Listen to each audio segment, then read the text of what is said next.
Before Trayvon Martin, Mike Brown, or Sandra Bland, there was Oscar Grant. The current movement against police terror and for accountability and justice can trace its first iterations to this moment, when Oscar Grant was killed by a Bay Area rapid transit police officer on January 1st, 2009. Captured on numerous digital devices, Oscar's death would be the first murder prosecution of an on-duty Bay Area police officer. Before that would occur, however, Oscar would be murdered in the media and in the court system. It was a triple murder. No doubt, the murders of Oscar Grant tells this story.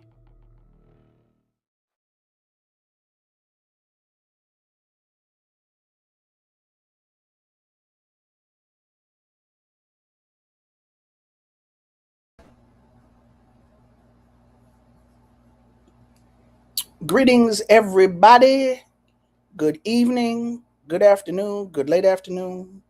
How y'all doing? My name is Tandasizwe Shimaringa, and this is Rootwork here on Black Liberation Media. So glad that you have decided to join me today. And if you're coming in late, well, not late, if you're watching it later, if you're watching the video, the recording later, so glad that you decided to do that. Please, as usual, remember to like, to share, and to subscribe. Like the video now. Y'all know what I always say, like it now. Subscribe to the channel, both Black Liberation Media and to my personal Rootwork channel. Share the video. Make sure that you share that link. All of that contributes to helping keep Black Liberation Media an independent source for you. And speaking of independent source and support, shout out to Matt Clubbin, who always supports the channel. I greatly appreciate it. Got a couple of folks over here real quick. Hey, Leah, how you doing? Hello, Brianna. I don't believe I'm familiar with you, but hello and welcome to the show. Roger Clendenin. Now you know I'm from LA. I can't be doing all that. Yeah, peace, bruh, but I can't be doing all of that. I'm not sure who SMA. Hi, Hama. I don't know what SMA mean, but okay, fine. How you doing? Glad to have you. Glad to have you. So today's show, which I talk about in the interview, is with Baba Zak Kondo. Brother Zak Kondo is a brother I have known. I'm not even going to say how long. I was a student at Howard in Washington, D.C. when I first met Baba, and I believe he was a graduate student. He has helped me tremendously. He and his former wife, Nia, have helped me tremendously. Yeah, I think we're going to have to get rid of. Yeah, go and get out of here. Sorry. That was we had a troll. Let me get the troll up out of here. Yeah, had a tremendous impact on my development as a student and as a woman, as someone who was committed to the liberation of our people. And like Malcolm X, when Ozzie Davis talked about Malcolm X was our shining black manhood, I always saw Baba Zak as a model, a good model of African manhood. And a lot of the brothers, not all, of course, because, I know some folks, but a lot of the brothers I see out here, strong warriors for our people, have a deficiency when it comes to study and when it comes to studying the works of Black women. For years, and I'm still deficient in my study of fiction, even though I started out as a creative writer and then went into journalism. As a youth, I read all the time, all kinds of fiction. But once I became conscious, my focus became on nonfiction and politics. And I became very, very deficient in fiction and creative writing, poetry, etc. And for the last few years, I've been going back and trying to correct that deficiency. And so Baba Zak not only talked about how those works helped him, but in particular works by Black women. And that's something that I don't always hear. So I wanted to explore that with him more. I had actually thought about having him on in March for what I call Black History Month Part 2, Women's Month. But March was real interesting for the kid, for your girl. We didn't get a lot done in March. But we got it done this weekend. Hey, Will Red, peace, greeting, glad to have you. And I enjoyed the conversation with Baba. Now, we did have some technical difficulties. I know I told y'all last time, it ain't a Rootwork show without technical difficulties, but they wasn't my fault this time. I think it was just a bad internet or slow internet connection on Baba Zak's end. But for the majority of the interview, you can understand what the Baba is putting down. So let me shut up. Let's get into this interview and y'all can see for yourselves. All right. All right. Baba Zak Kondo is an author, a historian, a scholar, and professor of history at Baltimore City College. He is well known to Black liberation media folks as the preeminent scholar on the assassination of Malcolm X and the author of the book Conspiracies Unraveling the Assassination of Malcolm X. But I got to say that I first met him as the author of the Black Student's Guide to Positive Education when I sojourned in Washington, D.C. way back in the day. This is how I first met Baba Zak. I found this, I don't know how I found the book, but I found the book. I fell in love with the book. And I'm not sure if I don't think I stalked you. I think maybe you walked in the Pyramid Bookstore and that's how I met you. I'm thinking that's how I met you. You know what? Maybe, but you know what I remember? What? Kwame Ture spoke at Howard, and I remember you know, and then I was talking to him afterwards, and it seems like I met you then after I finished talking to Kwame. I'll take that too. I don't, the memory is. So that's what I remember, but like you, it could or could not be accurate and stuff. But right, the memory that's my ain't memory. but I'll accept that. I'll accept that. Yeah, Baba Kwame used to come through Howard all the time. So yeah. Exactly. During the fall. He would always come during the fall session. Semester. Right. So yeah, you and I go way back. I met you, Mama Nia at the same time. You had created Nubia Press, pressing for Black liberation. And this was maybe 2 years after Shaka Asamoah, your firstborn, came on the scene.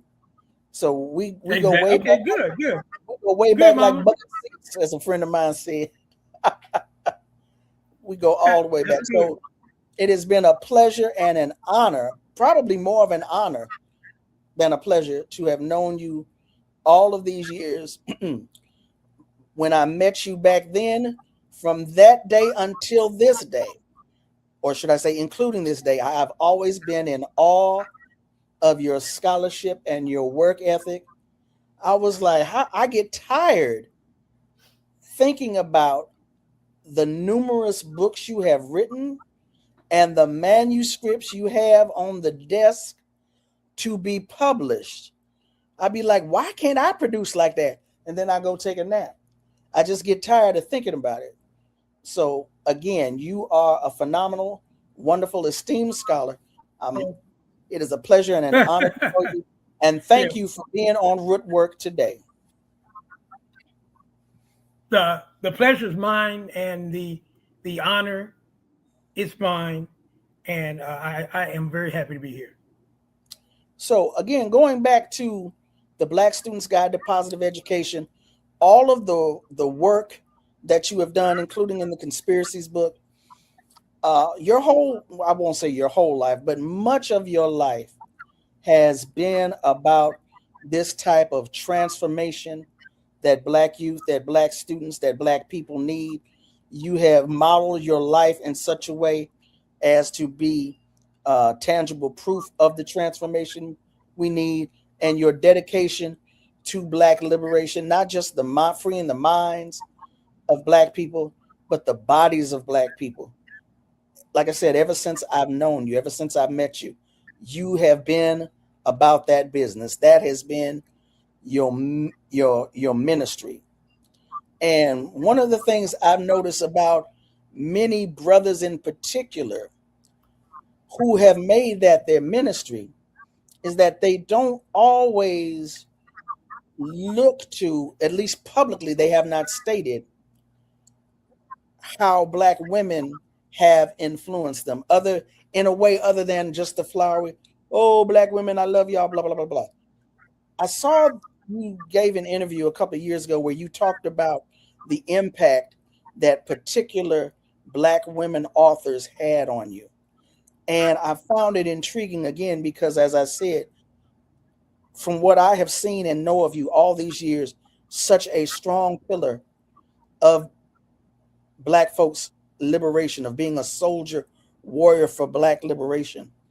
And your reading interest, we hear that people need to diversify their diet. They don't always do that. But you talk specifically about how certain sisters had made an impact on you and added to your development.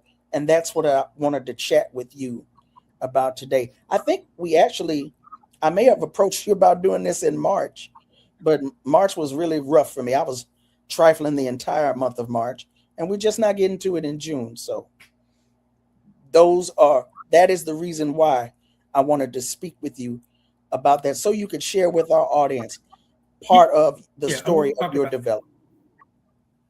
Yeah. Well, there's a lot coded into that question, and it's a lot of different ways that this basically happened. First off, let me say something about scholars. I've always been a student of certain scholars. Now obviously I'm a Pan-Africanist, I'm an African nationalist, so obviously that's been a major area that I focused on. But even in mainstream, there's always been sisters who contributed to my knowledge base. Mary Frances Berry, for example, who was one of my advisors at Howard University. I read her book, years ago, dealing with, blacks in the law. And I remember in the beginning, that not being able to put that book down. It wasn't what I call one of my watershed books, though, but that was an important book, in my development. Nell Painter wrote a book about the Black Exodus, after, or during the Reconstruction period. I thought that was a great book, and it helped me to understand better, our history, during that particular time. There's always been Sister Cress Welsing. I read the Cress Theory of Color, Confrontation, and Racism as an undergrad, and obviously that put me, in a, that provided more perspective for me as far as racism, was concerned, and then later the ISIS papers. So there's always been, and of course, Arimba Ani, obviously, her book on African culture stuff. So I've always had, sisters whose, works have impacted me. But what I was talking about were the watershed books. And those were the books that had life-changing, life-transformational impact on me. So those are the ones that I was talking about. And basically I want to say, because I kind of go back and forth. Sometimes my list has 8 books, and sometimes there's been 10 books. I guess it depends on who I'm talking to. But there were 4 sisters in, or half of each number, whether it's 4 books, whether it's 8 books or 10 books, half of them were always sisters. So the sisters who are part of my, transformational watershed, first there would be Michelle Wallace. Now, everybody knows Michelle Wallace, when she published her book, Black Macho and the myth of the Superwoman during the late 1970s, there were some challenges there. We later find out that MS Magazine and Gloria Steiner and them, were all part of putting this out, and that there was, that part of it was that they wanted to divide African men and African women. I'm familiar with all of that, but this is what I remember. This is why this book was important for me. Okay, I got past whatever the politics were. When I started reading that book, though, it was the first critique that I ever read of the civil rights movement, of the Black nationalist movement, of the more radical movements in our history. It was the first critique of African male leadership that I had read. Now, let me be real clear here. I didn't agree with everything that was in the book. I took issue, I thought that the way that she kind of dealt with Malcolm was narrow. And what I mean by that is this. She talked about Malcolm more so when he was in the nation, but had nothing really to say about Malcolm when he left the nation. Right. And when Malcolm left the nation, when Malcolm founded the OAAU, women played significant roles in leadership positions in that. And we kind of forget that, and in many ways, with the exception of the Southern Christian Leadership Conference having Ella Baker, we seldom saw African women even in mid-level positions in traditional civil rights organizations and stuff. So I took issue with that, but this is why this book was important for me. She raised the right questions. Even if all the answers were not there. And we need to be able to have conference about the right questions. She basically took the oppression of African women and put it front and center. That is a dialogue that our people need to have. We needed to have it before the book came out in 78, and we needed to have it before, and we needed to have it after. And she did that. I give her credit for being able to do that. I'm also reminded, okay, she was hard on the brothers too, but the truth of the matter is that the history that she wrote about was historically accurate. Because what were some of the main things she was talking about? She was talking about how oftentimes we let white and historically, this is a historical fact. If you study our leadership from the post-slavery era into the 20th century, into modern times, we have been Black male oriented when it comes to leadership. And what we've done as African men, is we have assumed leadership roles in the same way that white men assumed leadership roles in the white community. And there was no questions discussed in many of these venues, if you study our history, in which the question was asked, do or should it always be African men making these decisions? Where should sisters play in this discussion? These are legitimate questions that our leadership should have been answering. Du Bois didn't ask questions like that. Booker T. Washington didn't ask questions like that. Marcus Garvey didn't ask questions like that. Cyril Briggs didn't ask questions like that. But we needed these questions. These questions should have been asked. So back to Michelle Wallace. She asked those types of questions. And she wondered, if this was the best approach for our struggle. There's an African proverb that goes, healthy ears can stand sick words. Healthy ears can stand sick words. She could have been nicer about it. Yeah. The language could have been a little less lethal. Yeah. Oh, that's true. But the important thing is that we needed to hear what the sister was saying. So when I was reading that book, I started internalizing some of the major points that she was making. And what I began to also realize was this. It began the rise of my gender consciousness. By the time I read this book, my racial consciousness was flourishing. It had been flourishing for decades, actually, since I was 12 years old. So I was good when it came to race consciousness. Right. But when it came to a gender consciousness, I was lacking substantially. So she helped to introduce me. She helped to basically incite the development of a gender consciousness in me. Now, a few years after that, my second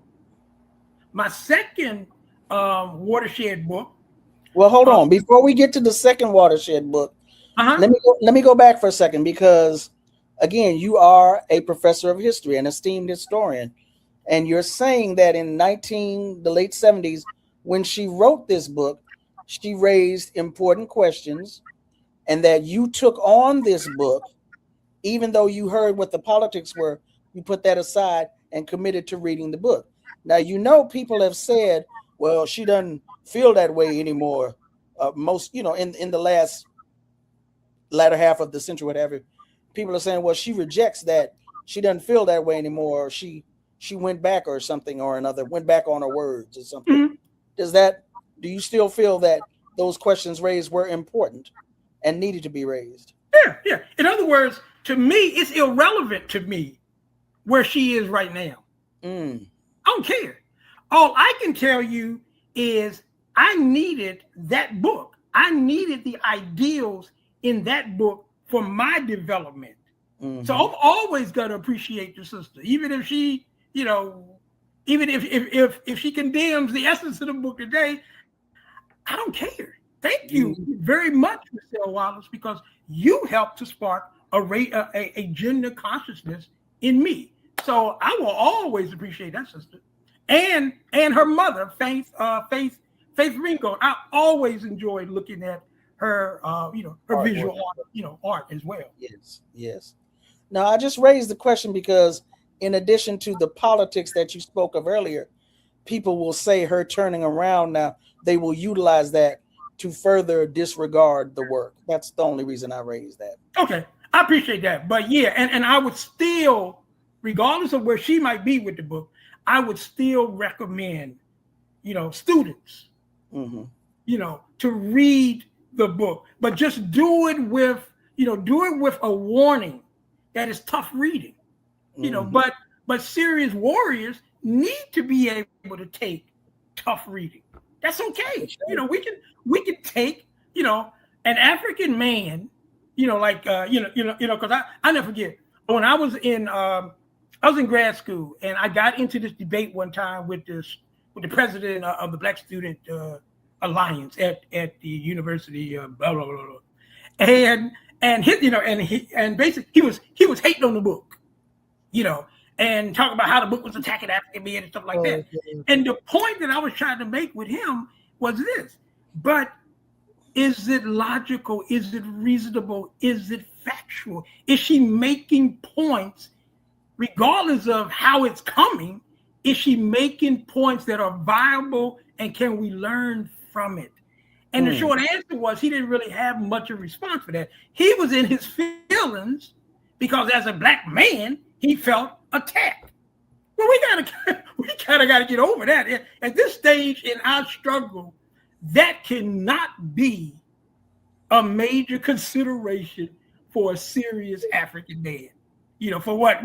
We're going to eternalize. She's talking about African men in general, and I'm going to eternalize it and take it personal, and therefore I'm going to close my mind to all the other stuff that she's talking about in the book. I mean, wait, that's bullshit stuff. And we don't have time for that. We need the tough stuff too. Evidently, many have time for it. Right, exactly. And that's what makes that book important to someone like me. Okay. Ashe, Baba, thank you for that. Your next watershed book, you started to say. Okay, so I was at the University of, actually, it's Virginia, but I don't claim those schools. Even I went there. Stop saying right, I went there.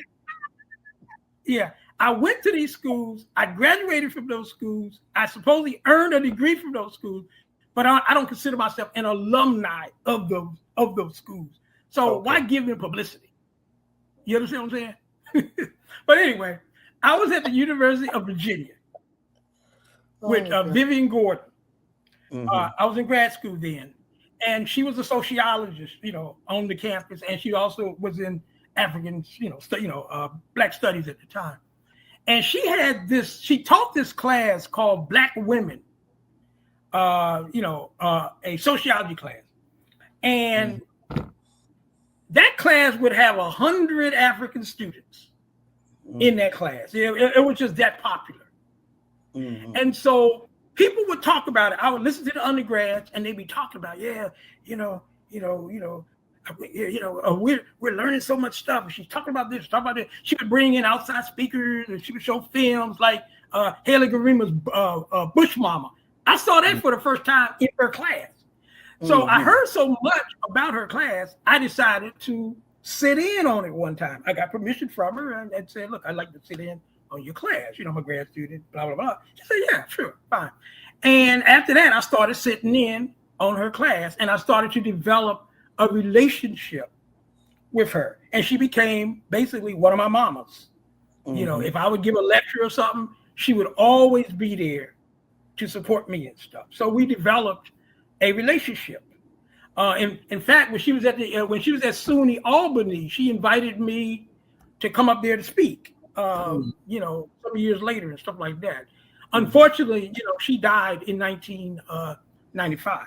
But she published a book in the early 80s that Third World Press initially published. That basically, it was basically Black women,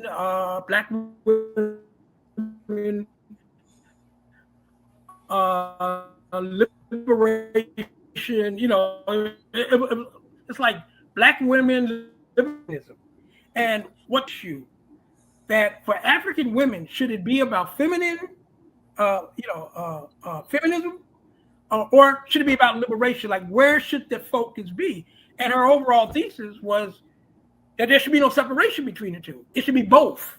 That is, that African women should be about both liberation and feminism. And so that was the second watershed. I read the book. It was a small little pamphlet sized book. I have been talking to her anyway. And our little conversations here and there were also building on my gender consciousness. Because the truth of the matter is that as much as I was developing a racial consciousness, I just didn't have much of a gender. I was very void when it came to not just a gender consciousness, but a class consciousness as well. So people like Michelle Wallace and Vivian Gordon, they filled in the gaps for me until I reached the point in which I ventured out and just sought things out myself. And this is where Toni Morrison comes in. I read Song of Solomon. Actually, one summer I was doing some consulting work for literature programs in which you worked with this organization in Alexandria. And so I got the honor, really, of basically working with these young high school students. And it was, during the summer, they would read a different book every week, and then we'd have discussions about it. And so one of the books, I I didn't develop the curriculum though. I just managed it. But one of the books was Song of Solomon. Now, I had not read Song of Solomon before this program. So I read it. And, you know, it was like for the first time in my life, I was impacted by a novel. Now, let me put it in some context for you. When I was coming up in high school, and even when I was in college, I took maybe 2 or 3 English literature courses. I'm talking about the ones where you do reading. So I read the best of white authors in the United States in different college level classes. So all of the ones that white people said, these are the best we can do. You know, the Hawthornes and the Poes and, you know, all those white people. I read all of them between high school and college. And not one of them damn books, and I'm talking about all the classics, if you will, that they define. You know, I didn't define these as classics and major works and all that. So let's be real clear there, right? Yes, sir. But none of those books ever blew up my skirt in any way, shape, or form. You killing me. You killing me. You killing me. So I read Song of Solomon. And let me put it in more context. There were other Black novels that I had read that also didn't necessarily blow up my skirt. Okay? Because I read, you know, when I was in high school, I did a research paper on James Baldwin that required me to read all of his books that had been published up until that time. Okay? So it's not like I was this neophyte when it came to, Black, Black literature and stuff either. Right. Okay? Right.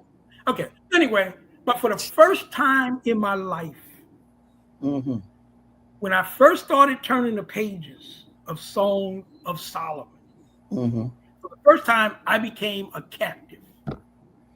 Literally, I became a captive, a captive as a reader.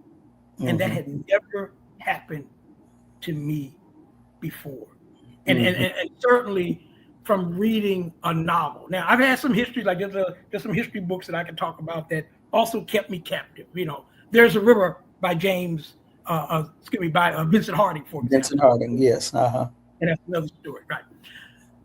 But I started this book, and it was an extraordinary experience for me. The way she developed the characters, the way she dealt with culture, because people forget the Zora Neale Hurstons of the world, the Toni Morrises of the world, they are anthropologists. And they are technician. They were technician anthropologists. They understood culture on its micro level, but they also understood culture on its macro level. Right. And so all of that came out as I was reading Song of Solomon. All that understanding of culture. When she's talking about Milkman, and when she's talking about the secret society, which is really based on traditional African secret society. When she's talking about what do they call it, the 5 or the 6 or whatever the hell they would call it, it's like 7 days. Right. But it was like, this is from our history. This is from our culture. This is from our experiences. And the depth that was in this, the way that she presented the culture, it was, it was basically electrifying for me. And it's like, and I'm saying, wow. And the way she wove it in and wove it out, for the first time in my life, I cheated. I started cheating when I'm reading a book. That's never happened to me. Because I wanted to know, I wanted to get ahead of the game here and stuff. That's extraordinary for someone like me, who normally ain't into novels and that kind of stuff. You understand what I'm saying? How did you cheat, Baba? How did you cheat? I would skip ahead sometimes. Now, don't get me wrong, I would ultimately go back, but it's like, in other words, it's like I got to see how this is gonna, I got to see where she's going with this. I got to see how this part's gonna end. And it's like I felt guilty though. So I'll be honest, I felt guilty, and then I would then go back. But my point is that books that can have an impact like that, for someone like me, that's an extraordinary book. And the person who's weaving this storyline for someone like me was just, it was extraordinary. And then when I ultimately finished the book, it was like, wow, it's like I had to really reflect. I mean, this was a novel. I just read a novel. I just read a damn make-believe. And yet, I'm sitting here thinking to myself how this make-believe novel has transformed the way I look at art, has transformed the way I look at literature, has transformed how we can use art more as a tool. Because see, keep this in mind. For me, previously, when I talk about art as a tool, like you look at the Black Arts Movement, okay? And we got people in all these different genres and stuff, and they're basically, using their medium as a weapon. Now, intellectually, I always understood that. Like I read Hakeem Adabudi, Donnell Lee, if you will, and when he's talking about, cracking a honky's head and all that type of stuff, and I'm saying to myself, that is some strong bullets that he's using intellectually. But when it came to novels, I could see the poetry thing better and more visibly as a tool than I ever could with, say, a novel, right? As a weapon. You see what I'm saying? Oh, yeah. What Toni Morrison's Song of Solomon did for me is it broadened my understanding of how other genres, particularly novels, could be used as weapons. Because when you read a book like that, culture hits you in the face. But remember, think about what was the plot of that whole thing. It's like, why did they have a secret society? What were they using their secret society for? When you start adding all those things in, then the bottom line was what? Song of Solomon was about struggle. That's what it was about. It was about struggle. And what she did was using all these different canons of literature and stuff. What Toni Morrison did was she basically gave us an incredible weapon to use in our struggle. And that after I read that book, I began to think more about the possibilities. In fact, I've written a novel myself that's designed to basically, it ain't for no literary value. It ain't for no aesthetic value. It ain't for no, grammar this or grammar that. I don't give a damn about none of that stuff. It is basically a weapon for struggle. Yes, sir. And basically, she was my inspiration. Yes, sir. Yes, sir. That's beautiful. Beautiful, sir. Thank you, sir. Thank you. It's like the way that you are explaining it for us, I can see you are reliving the first time that you came upon these works. It's like you've been transported back to the moment you met them and what they did for you. And that's what good literature does. That's what good works do. It does. And do that. If I can add one more, one more supplement to this discussion and stuff. As I began, we haven't gotten to my other book. So maybe we should do that one first. Okay, go right ahead. Go right ahead, sir. Okay. That would be Bell Hooks' Killing Rage, Ending Racism, which was published in 1995. I had heard about Bell Hooks quite a bit.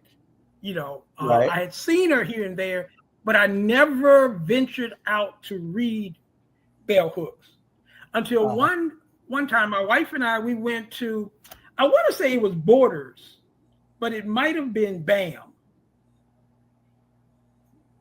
It had to be Borders when we went, because it had been, I don't know. Okay. Well, we went, we live in Southern Maryland. So we went to this big bookstore.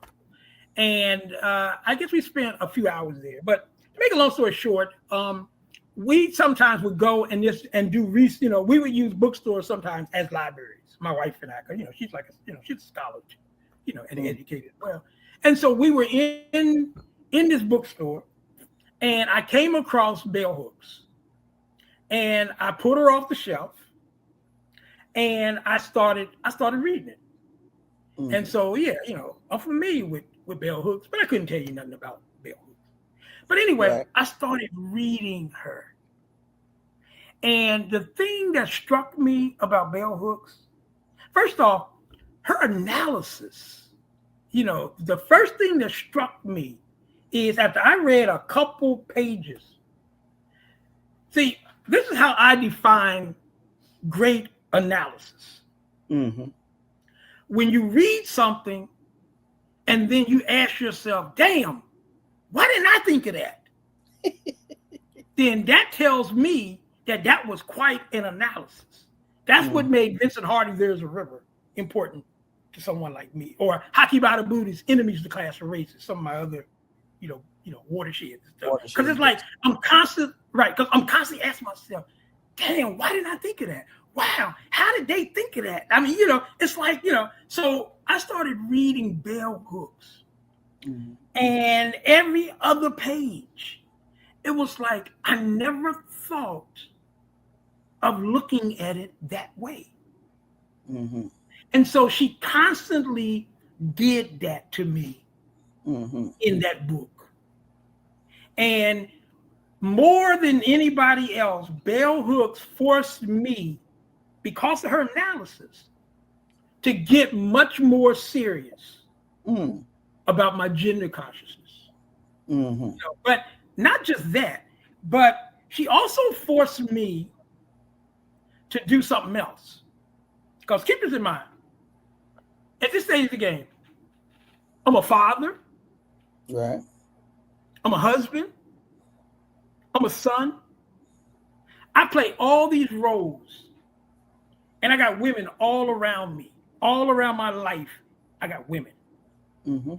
And what bell hooks, I think, did more than anybody else for me is she forced me to look at reality from the eyes of my mother, of my grandmother, of my wife, of my daughters, and ultimately of my granddaughters, of my aunts, of the people, of the females in my life, because I had not ever really done that. Previously, you could say I was the typical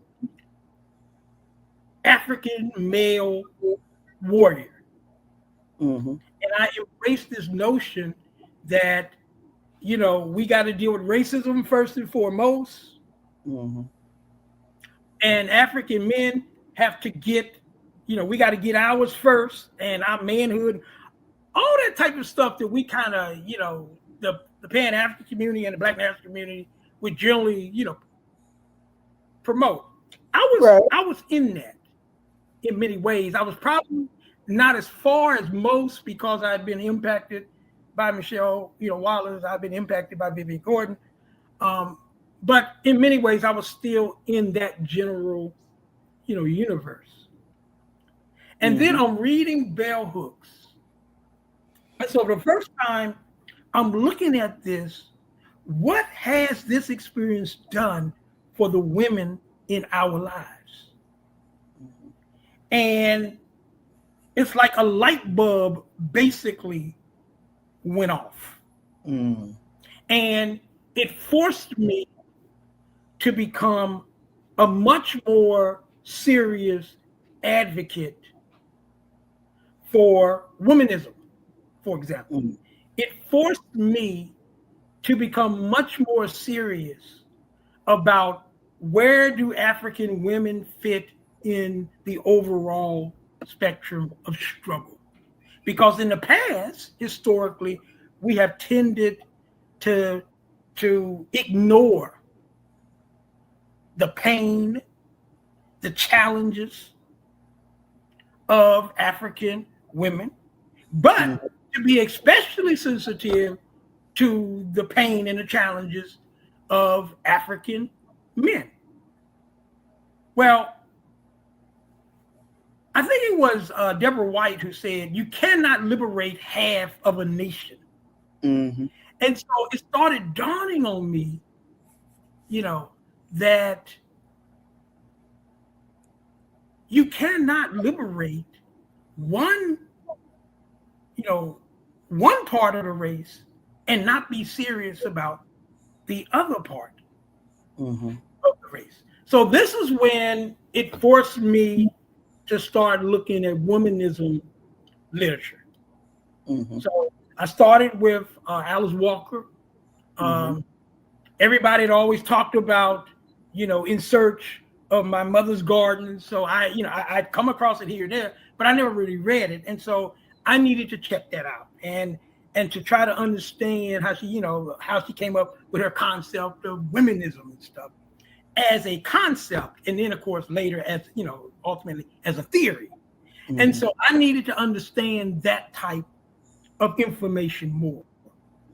So I basically began a self-educated, basically a self-guided struggle of feminism, or basically womenism. And I've been pretty much doing this now for, I guess at least for the last 20 years or so. And I actually do try to keep up as much as I'm able to and stuff, and I'll also say this too. I think one of the greatest contributions to womanistic thought in the last few decades has been this, this concept of intersectionality. Because we can't talk seriously about struggle if we don't look at it holistically. I mean, that's what intersectionality is all about. It's about looking at our plight holistically. And think about African, okay, let's look at white women first. Okay, white women historically. So let's look at it historically, starting, and we can go all the way back to the Seneca Falls of July 1848 in Seneca Falls, New York, which, by the way, we visited the museum there once. My wife and I, we brought the kids. Do you remember? And we also visited Elizabeth Cady Stanton's home while we were in the area. But anyway, that's neither here nor there. But here's the thing. White women, historically, for white women, their greatest oppression has been the sexism of their men. Okay? The sexism of their men. During slavery, they did dirt on Africans, just like their men. They were always there with their men. But let's do something. Let's look at what African women dealt with historically. African women not only had to deal with the sexism of white men being raped and all that before and after slavery, but they also had to deal with the racism of white women. And they also had to deal with all the different class issues that we had to deal with because white people basically did everything in their power to prevent us from ever gathering any type of resources and stuff. So what do we got here? We got African women basically dealing with, just to start with, three major oppressions. Sexism, racism, and classism. Mm-hmm. And that's just the start. And so it never made no sense to me. And to me, it's always made it real clear to me is that why has there never really been a union between African women and white women? Mm-hmm. Well, in large part because they're coming from two different experiences, two different paradigms. Yes, sir. African women look at white women as an oppressor. So exactly how are white women somehow supposed to what? Swallow their racism, swallow their classism, and embrace African women as equals? Mm-hmm. So I'm saying that just to make the point, it's always been clear, while there's never going to be a time, I think, when white women and African women are ever going to be able to get together on a serious basis, because white women bring too much luggage that represents the worst interest, if you will, of African women. Mm-hmm. But anyway, let me get back to Bell Hooks. So, Bell Hooks, her understanding of history, that's another thing that was like real clear when I was reading, her books and stuff, because I read the first one, but then I would then glimpse some of the other ones because, she only wrote 40 books or something like that, right? 40 so or I 50. So I just go to the, to the area where Bell Hooks books were and stuff. But the point is that she always made it clear why African women needed to be suspicious of white women. And I think Alice Walker did the same thing as she was, laying the foundation and the framework for womanism, And so I think that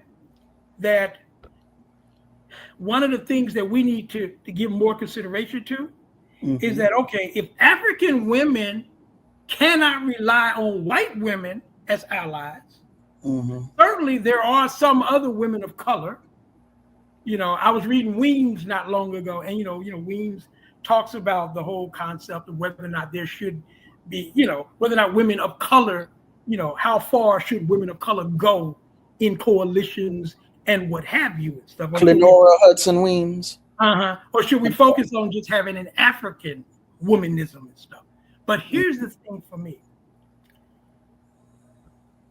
I think that there should be the possibility of African women and other women of color coming together, and that's a decision that African women must make, must make.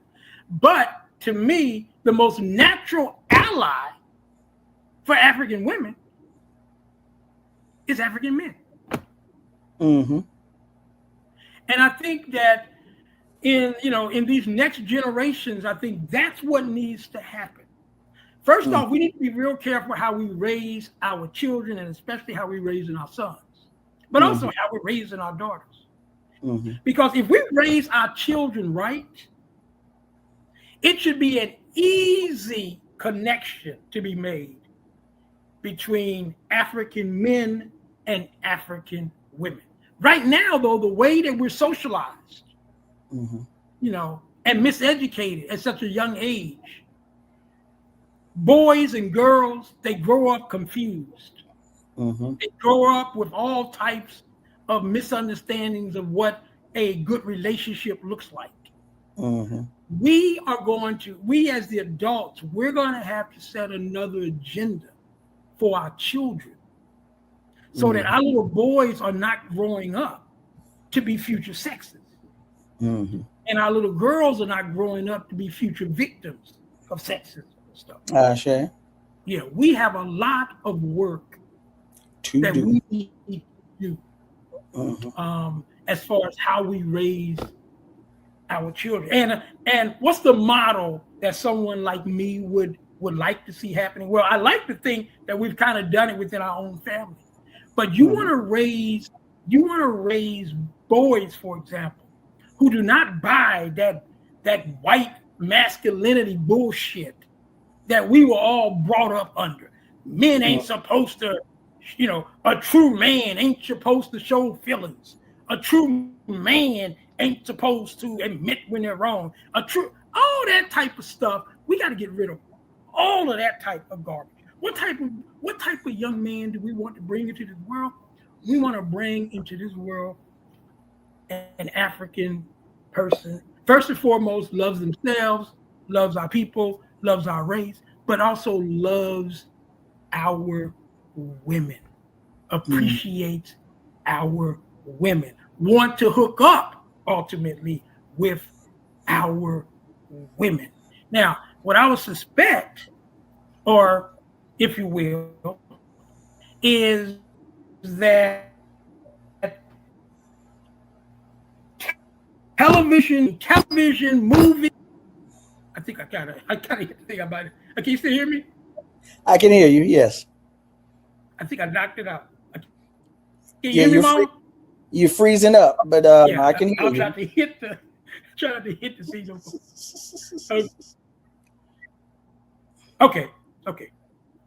So what I was saying though is that it's our responsibility as parents, as adults, as grandparents, if you will, and stuff, to try to raise and nurture young people who will appreciate the importance of strong male-female relations. And it has to be based, well, first off, it can't be based on that macho model and stuff that white men really created. Because let's be real clear here. If you know our history, if we go back to ancient times, ancient Africans, we were the first people to create systems of matriarchy. That's been a part of our early history. And then ultimately, we're also going to contribute to that patriarchy as well. But this is a type of history that we don't talk about a whole lot. And that's this. Africa gave the world the first women to wield absolute power over nations and civilizations. We gave the world the Cantakes or the Candaces. We did it in ancient Nubia.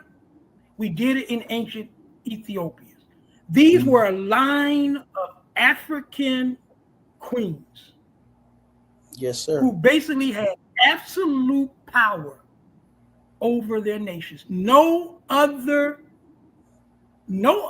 ancient civilizations had African women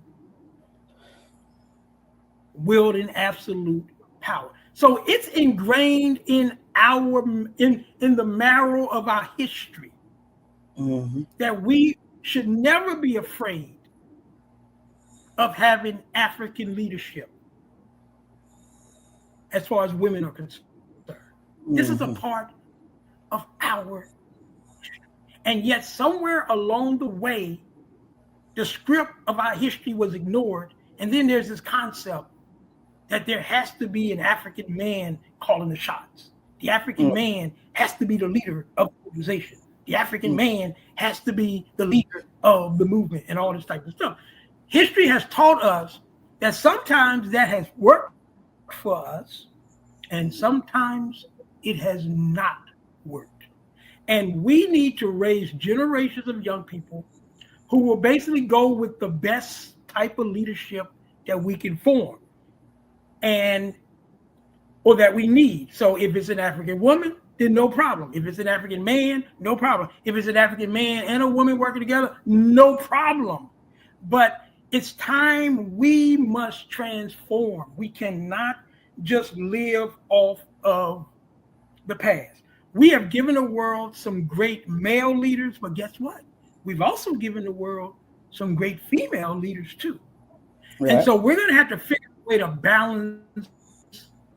balance that off, because our leadership needs to be transformed, and we need to basically broaden the spectrum so that the best people are doing the best work in the interest of African people.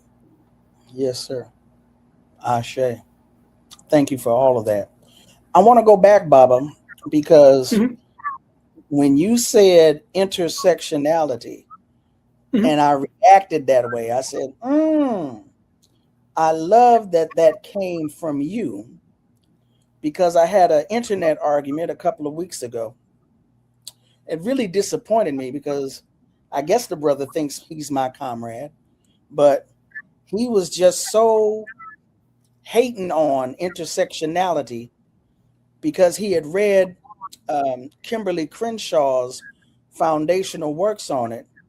And he said, I see nothing to deter me from my position that intersectionality has been put forth as a ploy to separate Black men from Black women and to, I don't want to lie on his words, but he was basically saying, like, this is a continuation of taking down Black leadership, radical Black male leadership, a la from the 1960s, Fred Hampton, etc.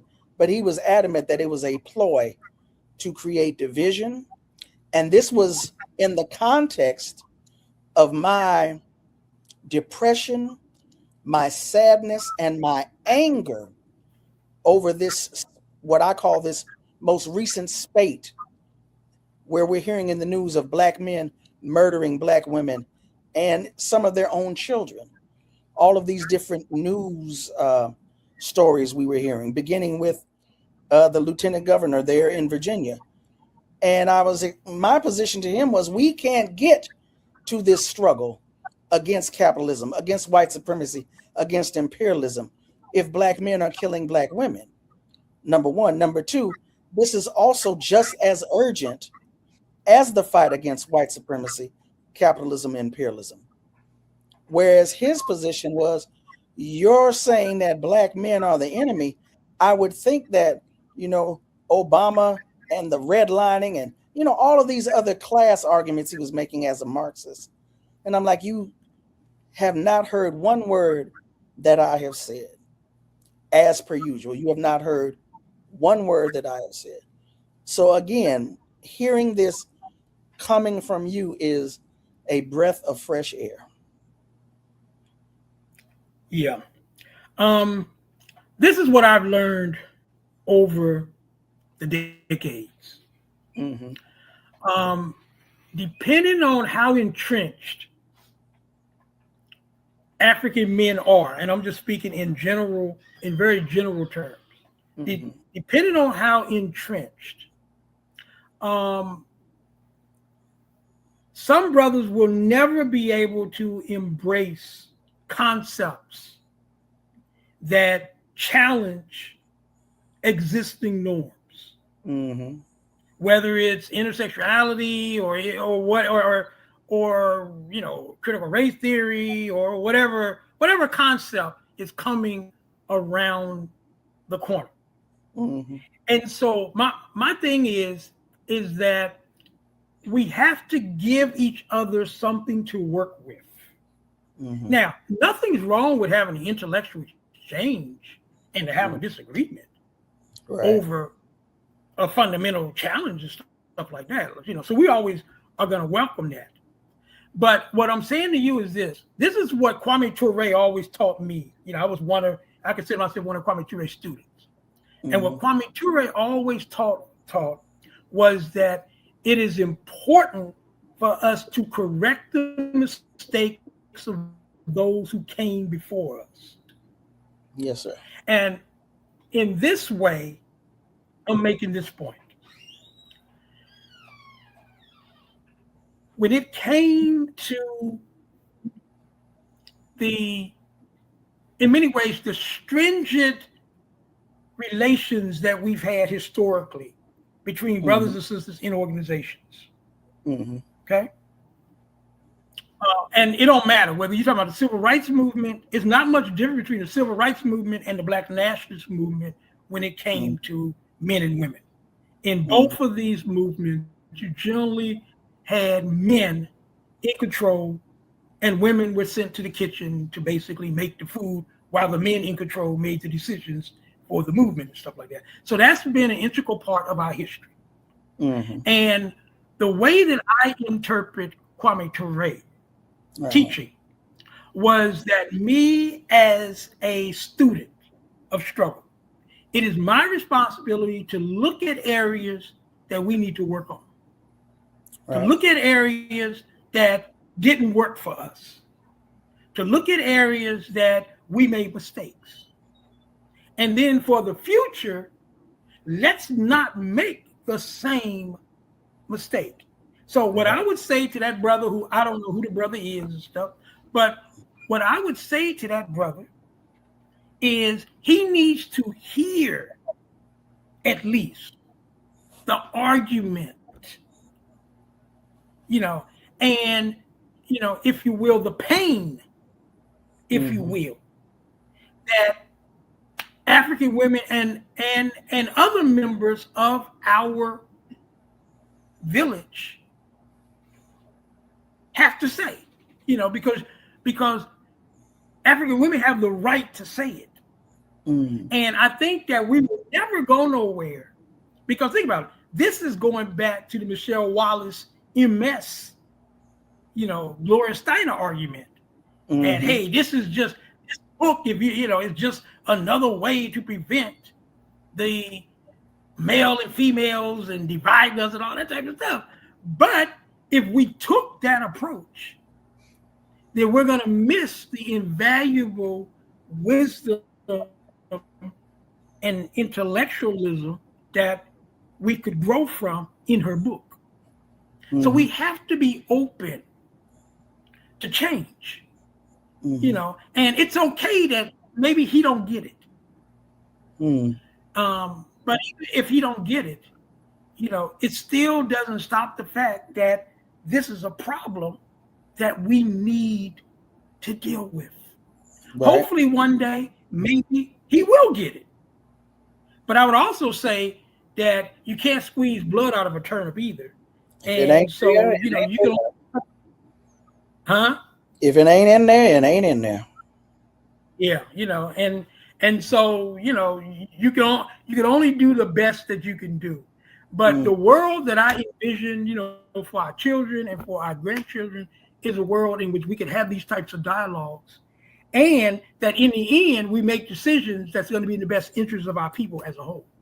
I think that's the best outcome that we can get from these types of discussions. But we have to be able to hear and appreciate the fact that the experience that African women have had historically has been different in some ways from the experiences that African men have had. And then sometimes they're similar, but in other ways, they're much more complex and they're much more layered.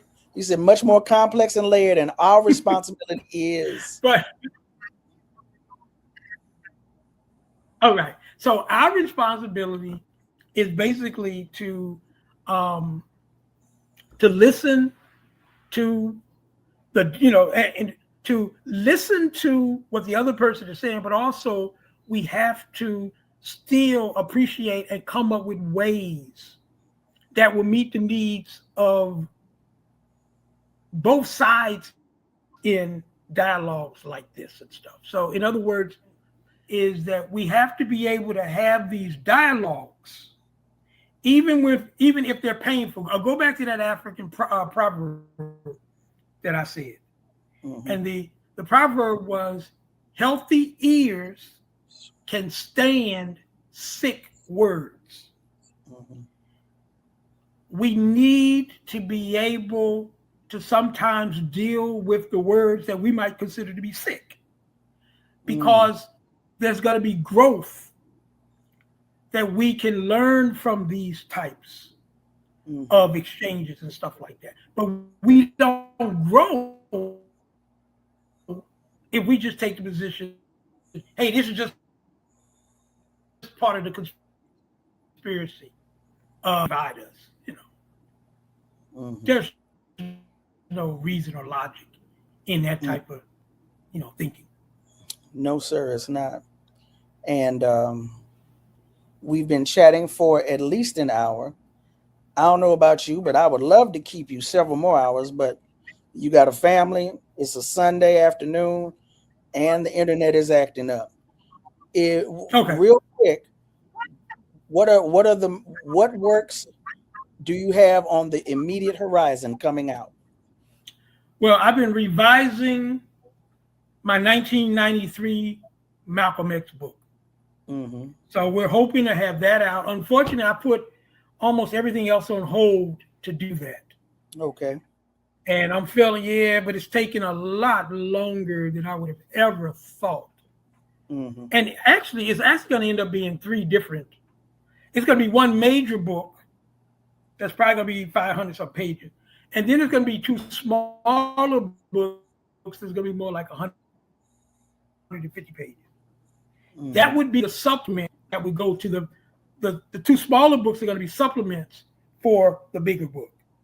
Mm-hmm. So, but hopefully by the fall, I'm hoping to have that ready. I'm also working on a 2-volume work that deals with, it's called Pleasing Old Massa. I've been working on it for about 12 years or so. And what it is I'm looking at Black traitors, Black flunkies, and Black buffoons. So volume 1 deals with it historically. Mm-hmm. Just people who have done things that have either made them buffoons, trying to please white people. Volume 2 deals with the Trump era, and it focuses on Negroes who basically worship Donald Trump. And so I'm hoping as soon as I get the Malcolm X book, this book isn't going to require the end notes and all those things that I'm working on with Malcolm. So once I get those done, those 2 books should come pretty quickly. I also have a book that deals with closing the Black divide. Mm-hmm. And this one basically is kind of like the opposite of the flunky books. And what this book is about is coming up with ways that people of African descent can come together. Mm-hmm. So whether you're from the Caribbean, whether you're from the continent, whether you're from Canada, whether you're from Europe, whether you're from Asia, what are the things that bond us and therefore that should be used to keep us together as African people? And basically it's I guess you could say it's a treatise on Pan-Africanism. Okay. So that and then there's a whole bunch of other ones, but those are kind of like the main ones that should come out once I finish the Malcolm X book. And if people want to track you down or ask you a question or follow along with your work and its progress, is there a way for them to do that? Well, the easiest way right now would probably be to just, because my children have been on me to do what's the thing called, babe? Instagram. Yeah, all those different grams and different things. Yeah. I've avoided those things, but I will get the website thing. We'll do a website eventually. Otherwise, I think the safest way to contact me would simply just be through my college, and that's Zak Kondo at BCCC, which is 3 C's, BCCC .edu. That would be the simplest because I don't really trust my email stuff. I don't really trust that. So the college, they have all types of I got you. Things, absolutely. That makes it easier. Yeah. So that's what I would say. But in the future, particularly after or right before the Malcolm X book, I'll make it easier for people to be able to interface with me. Zak Kondo. I haven't seen you in decades. I mean, physically seen you even. Right. You and I haven't sat down like this in decades. I've seen you all over the web, whatever. We talk on the phone. Such a pleasure, Such an honor. This has been so wonderful. Thank you for being on the show. Thank you for being you, Baba. You are so needed, so necessary. Thank you so much for all you have done, all you are doing, and all you will do. Thank you, thank you, thank you.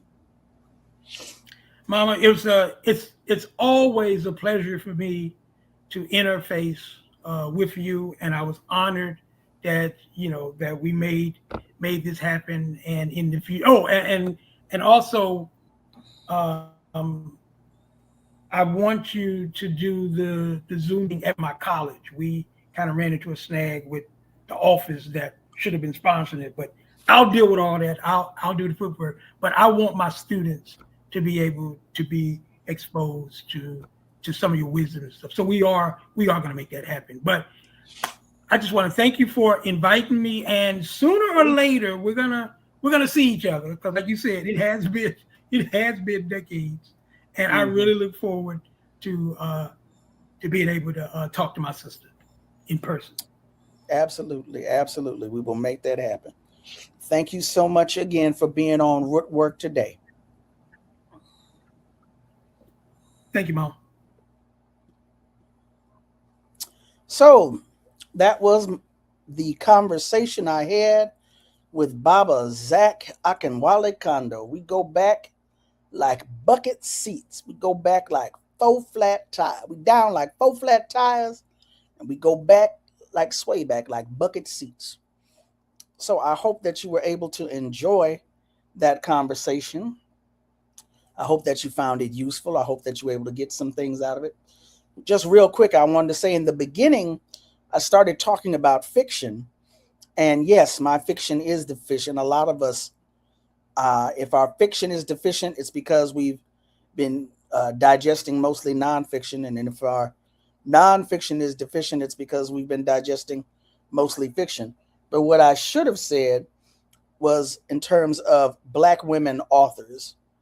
Um, I said that the conversation was around uh, fiction, and it was not solely about fiction. It was about Black women authors. Of course, Michelle Wallace, Dr. Vivian Verdell Gordon, and Bell Hooks were not writing fiction. They were nonfiction authors. But, Toni Morrison just looms so large. To me, she just overshadowed everyone. But at any rate, yes, fiction, not necessarily, or should I say, Black women authors, not necessarily all fiction authors. The other thing, for those who might not be familiar with the controversy surrounding um, Black Mantra and the Myth of the Superwoman by Michelle Wallace, what he was referring to was the fact that Gloria Steinem and Ms. Magazine is not the magazine of an organization, but it is a feminist white women's magazine. It's for all women. It's seen as a white women's magazine. Ms. Magazine. Gloria Steinem. Um, and the concern is that Gloria Steinem stated out of her own mouth that she had worked with or had a relationship somehow, some way, some form, fashion with the CIA. So people take that to mean, see, feminism is a plot to divide Black men from Black women. It's a CIA plot, and it always amazes me how Black men assume that, number one, feminism is a plot to divide the Black community, divide Black men from Black women, and that Black women who choose to call themselves feminists, regardless of the strains of feminism, whether it's transnational or decolonial or what have you. But it's always interesting to me that Black men assume that Black women who choose to call themselves feminists are blindly following along behind white women, and that it never, why does it not occur to some of these Black men that the reason Black women choose feminism is because of what they've experienced with Black men? I'll never understand that. But the point being, that was what Zach was referring to in terms of the CIA, Ms. Magazine, Gloria Steinem, in relationship to Michelle Wallace's book. Clenora Hudson Weems wrote a book entitled Africana Womanism back in 1993. The book has undergone, I'm not sure how much of an update it's undergone, but it gets reprinted with a new cover. And I'm not even sure if that's because of demand. I read it when it first came out and I was not impressed because I don't remember. Now, again, I have not read it recently to see if it's been redone, revised, but I was not impressed because she never named patriarchy and how patriarchy shows up amongst the black community. So I was not enamored by it. A lot of people, a lot of sisters will say, okay, I'm a womanist because of what Alice Walker said, that womanism is to feminism what lavender is to purple. But they don't really study. Where's the canon of work of womanism? There's been a canon, I think, within the last 10 years, but prior to that, there was what Alice Walker said, and then Clenora Hudson Weems, who refused to look at, deal with, mention the word patriarchy. So I'm like, there's no canon here. But be that as it may, that's who he was referring to. In terms of the queens of ancient Kush, the ancient Kush Valley, ancient Sudan, ancient Ethiopia, etc., he was talking about the Kendakes, Kendake, or Kandake, sometimes called or pronounced the Candaces, Candace, Candace. These were the queens of ancient Kush, the female monarchs Baba Zak talked about that had absolute power. So those were some of the notes that I had. Let's see what some of y'all got to say. Hey, Lee, I wonder if Baba would be interested in Claudia Jones' triple oppression as a more accurate way to describe black women's positionality in society. I can send him that question. Unfortunately, it was not live, but Claudia Jones was not, well, there was Claudia Jones. Of course, there was also the Third World Women's Alliance, which talked about triple jeopardy, black women suffering from race, class, and sex exploitation.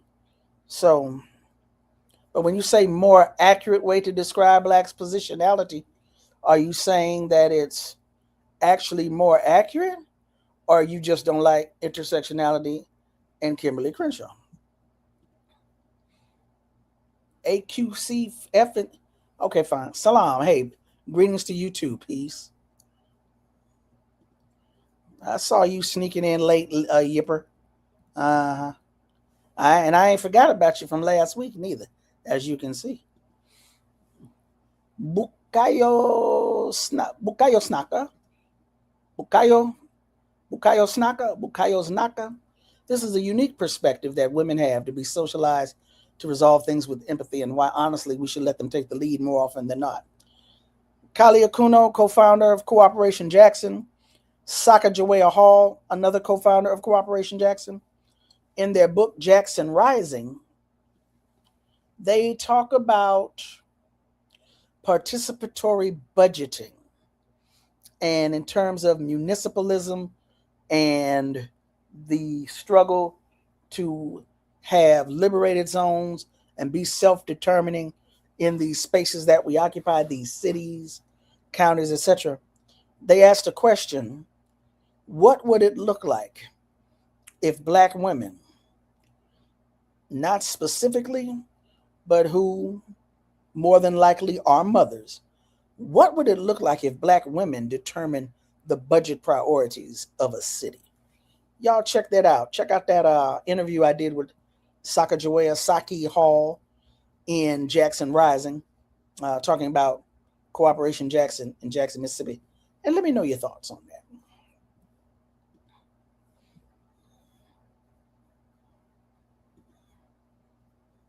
Mm-hmm.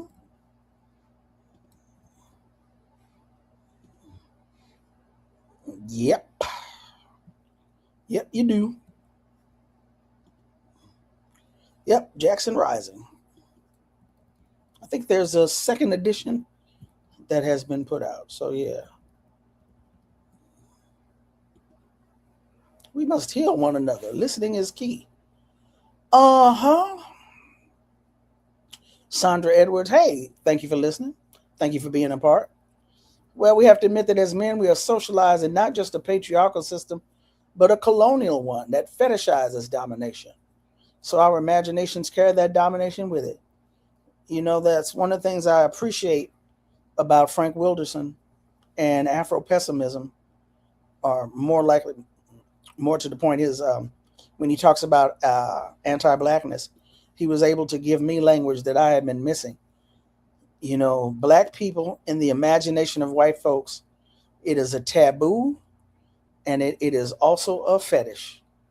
We are desired and loathed at the exact same time. No wonder stuff be crazy. Song of Solomon is an incredible work.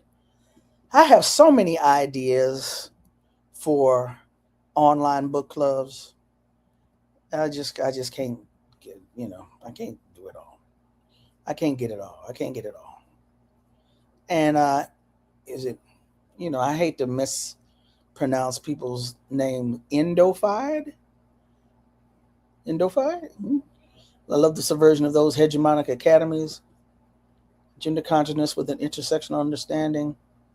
Appreciating the question of how white hegemonic leadership is learned and replicated in our communities. Yeah, the what does he say?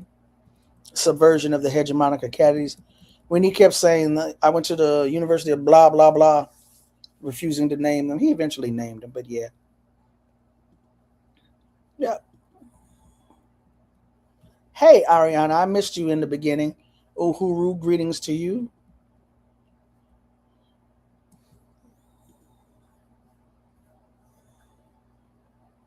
Ah, okay.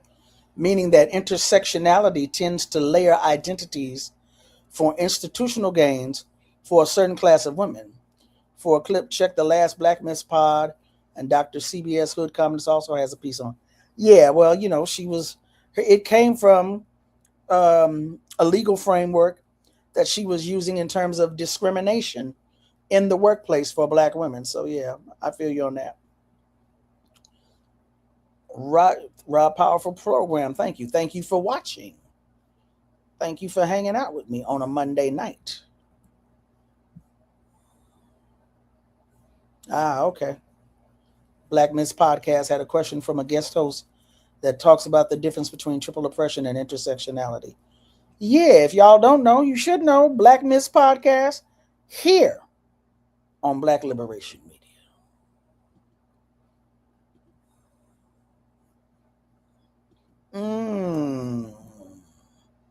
John Kemper, did you just not get here? Is you coming in late?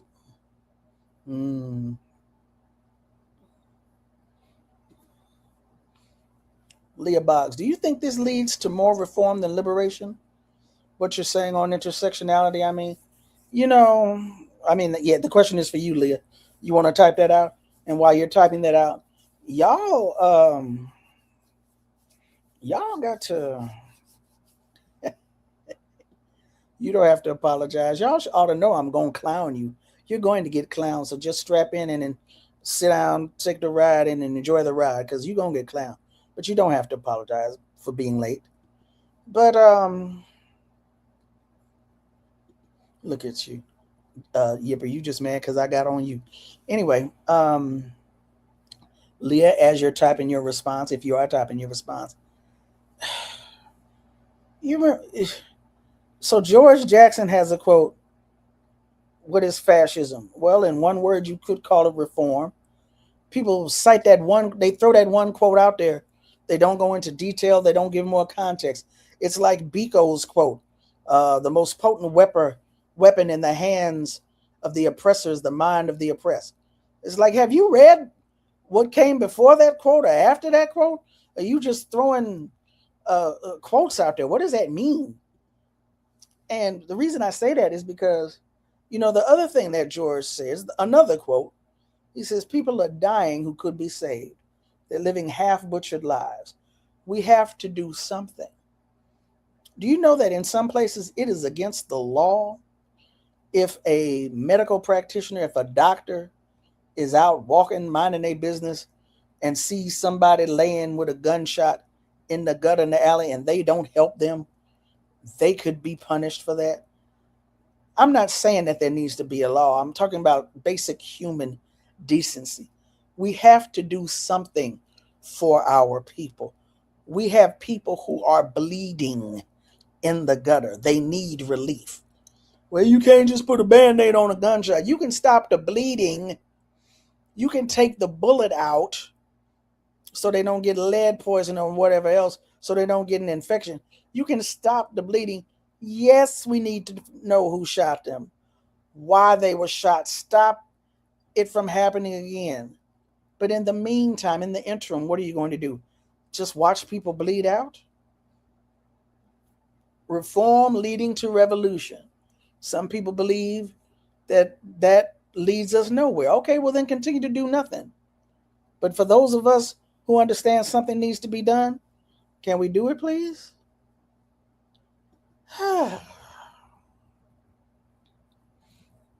So then the answer, do you think this leads to more reform than liberation? What you're saying on intersectionality?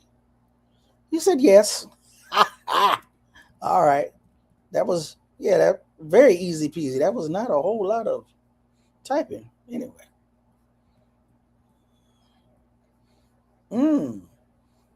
In the opposite, the United States doctors are legally punished for trying to help people that need abortion care. Well, I mean, it is abortion.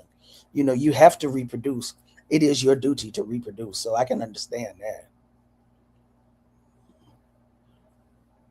Don't get caught up in reformism. Reforms are okay. All right. There's a difference. Thank you. Appreciate that. And now, it is 6:33. I am 2 minutes late, 2 minutes over. Like I always say, I ain't gonna be out here running my mouth all night long.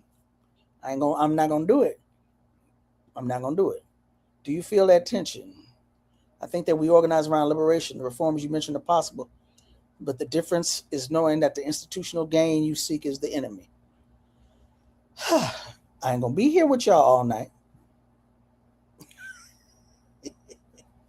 Be safe, and I appreciate all the perspectives.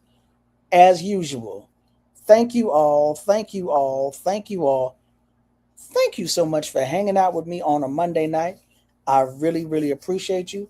Don't forget to support all of the various offerings we have here on Black Liberation Media. Don't forget to, if this is your first time here, welcome. Thank you for joining us. Please subscribe to the channel, Black Liberation Media. Subscribe to my channel, Rootwork. Please like and share the video. Also, take care of yourselves, stay safe, and I'll catch y'all on the next one. Peace. Nothing in Deborah Jones's formative years could have prepared her for life in the US organization. Like many of her generation, she was Black and proud before the phrase became popular. She believed, and still believes, in the principles for which the organization stood.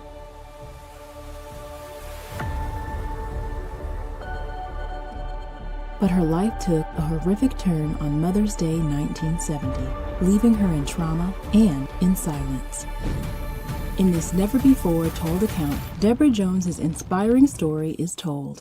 What We Stood For: The Story of a Revolutionary Black Woman, by Deborah Jones and Tandisizwe Shimaringa, is the compelling and harrowing memoir of one woman's experiences in a leading Black power organization.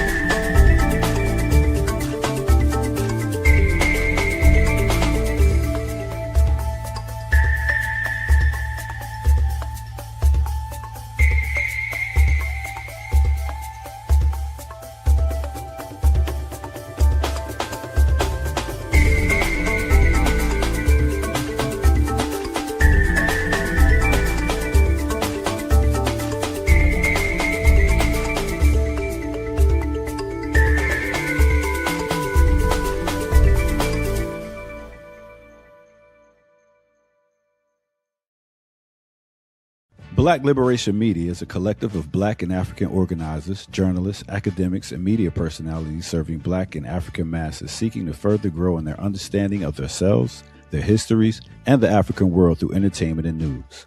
Please continue to like, subscribe, and donate to the channel so we can further serve you and liberate our people. You can also go to blkliberationmedia.org, get some merchandise, and also become a Patreon member and a member from the YouTube. Please do what you can, share, and show your love as we will show ours for you. Black Liberation Media.